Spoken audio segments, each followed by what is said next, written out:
මම අල්ලස දූෂණ නාතිර පුරවැසි බලයේ සභාපති ජාමනී කමන් තුෂාර ඊයේ දිනේදී අපි මාධ්‍යයේ දැක්කා මහානායක හිමිවරු බැහැ දකින්න ගලබඩත්තේ ඥානසාර හමුදුරුව මහනුවරට ගිහිල්ලා මහානායකවරුන් බැහැ දැකලා එළියට ඇවිල්ලා මාධ්‍යයේදී ප්‍රකාශ කරා පාස්කු ප්‍රහාරයේ මහ මොලකරු පිළිබඳව සියලු විස්තර දත්ත දන්නවයි කියලා.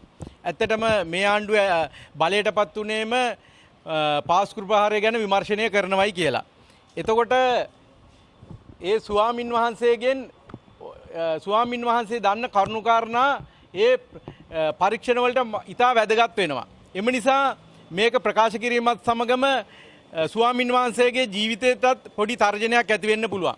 එම නිසා අපි කියන්නේ මේ රජයට වහම ස්වාමින් වහන්සේට ආරක්ෂාව සපයන්න කියලා. ඒ වගේම මෙන්න මේ ගලබඩපත්තේ ඥානසාර හාමුදුරුවෝ ඊයේ දිනේදී ප්‍රකාශ කරපරිදි පාස්කු ප්‍රහාරයේ මහ මොලකරු බෝම්බ තිබ්බේ කොහමද මොනවද කරේ සියලු විස්තර දන්නෝ කෙනා. උන්වහන්සේ මීට පෙරත් ওই බෝම්බේ පුපුරන් ඉස්සෙල්ලත් උන්වහන්සේ මේ ගැන ප්‍රකාශ කරා මේ වගේ අනතුරක් රටට තියෙනවා කියලා. ඒ වගේම ඊයේ දිනේදී විශේෂ ප්‍රකාශයක් කරා මේ පාස්කු දාසේ මරපු ඉඳ පාස්කු ප්‍රහාරය කියනවා කියලා.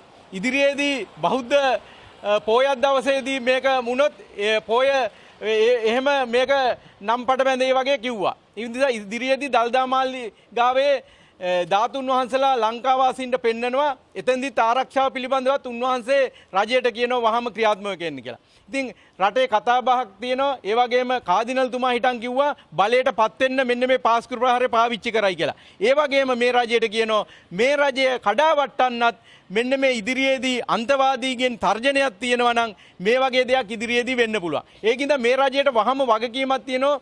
ජනතා ආණ්ඩුවක් වශයෙන් රජය රැකෙන්නත් ඕන නම් ඉදිරියේදී මේ බලයට එන්න මේක පාවිච්චි කරායි කියනවා නම් පාවිච්චි වුණා නම් යම් කිසි අන්තවාදී කොට්ටාසයක් ඉදිරියේදී මේ ඒ රට පාලනය කරපු පාලකයින් දූෂිතයින්ට එරෙහිව රටේ ක්‍රියාත්මක වෙනකොට ඉදිරියේ දිනේදී මෙන්න මේ වගේ පාස්කු ප්‍රහාරය වගේ ඉදිරියේදී තව දෙයක් අනතුරක් රටට වෙන්න පුළුවන්. එම නිසා රජයේ වහම වගකීමක් තියෙනවා මේ උන්වහන්සේ කියන කරුණුකාරණා හොයලා බලලා උන්වහන්සේව කැඳවලා ප්‍රකාශය සටහන් කරගෙන උන්වහන්සේ දන්න දේවල් ඉදිරි ආරක්ෂක වැඩපිළිවෙලට යොදා ගන්න උන්වහන්සේ මොකක් හරි කියනවනේ.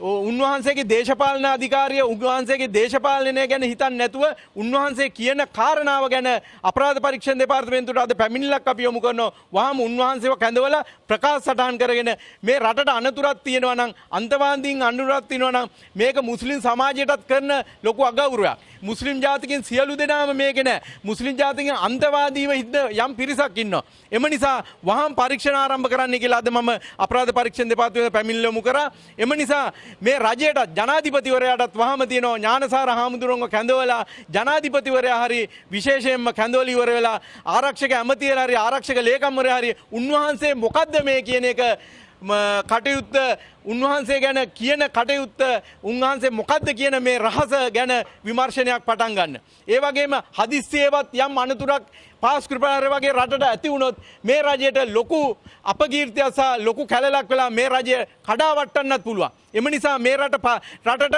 ආණ්ඩුවට යම්කිසි අකටයුත්තක් කරන්න ඉන්න පාලකයින් සහ රට පාලනය කරපු මීට පෙර දූෂිත නිලධාරීන් සහ දේශපාලකයන් මේක උපයෝගී කරගෙන යම් කඩාකප්පල් ක්‍රියාවක් වෙන්න පුළුවන්. එම නිසා කරුණාකරලා ජනාධිපතිවරයා සහ ආරක්ෂක ඇමතිවරයා සහ ආරක්ෂක ලේකම්වරයාට කියනවා ඥානසාර හාමුදුරුවන්ව කැඳවලා උන්වහන්සේ කියන කරුණුකාරණාව වහාම පරීක්ෂණයක් ආරම්භ කරන්නයි කියලා. ස්තුතියි. මේක එක කාලෙට එක විදියට එක කියනෝනේ දැන්. ඔව්. එක කාලෙට එක ඒවා කියනවා. ඔව්. දැන් මේකත් ඒ විදිහේ හිටපු ජනාධිපතිවරු ඇවිල්ලා කියනවා අපි දන්නවා කියලා. ඔව් මෛත්‍රීපාල සිරිසේන මහත්තයත් කියවනේ මහ මොලකරු දන්නෝ කියලා. හැබැයි ඉතින් ඇත්තටද බොරුවටද එයා මේකේ වගඋත්තකාරයෙක්ින්ද ඔහු බේරෙන්න කිව්වද නැහැ. හැබැයි ඥානසාර හාමුදුරුවෝ මීට පෙරත් ඔය පාස්කු ප්‍රහාරයට පෙරත් ඔය ගැන කිව්වා මෙන්න මෙහෙම අන්තවාදී රටට කරදරයක් තියෙනවා කියලා. හැබැයි කවුරුවත් ඒක ගණන් ගත්තේ නැහැ. ඒකින්දයි මම කියන්නේ උන්වහන්සේ කියන කාරණාව ගෙනහලා ප්‍රකාශය සටහන් කරගෙන ජනාධිපතිවරයා ඒකට සවන් දීලා කරාට කිසිම අගතියක් පාඩුවක් රටට වෙන්නේ නැහැනේ. ලාභයන් නිසා මං කියන්නේ උන්වහන්සේගේ දේශපාලනයද උන්වහන්සේ ගාව තියෙන වෛරයද ඒක නෙමෙයි. උන්වහන්සේ කියන කාරණාව විමර්ශනය කරන්න කියලා කියන්නේ. එහෙම නොකරොත් යම් අනතුරක් වුණොත් රටට ලොකු අගතියක් වෙන්න පුළුවන්. අපි රට සහ මේ රජය සහ රජයට ලොකු වගකීමක් තියෙනවා මේ ගැන විමර්ශනය කරන්න. ස්තුතියි.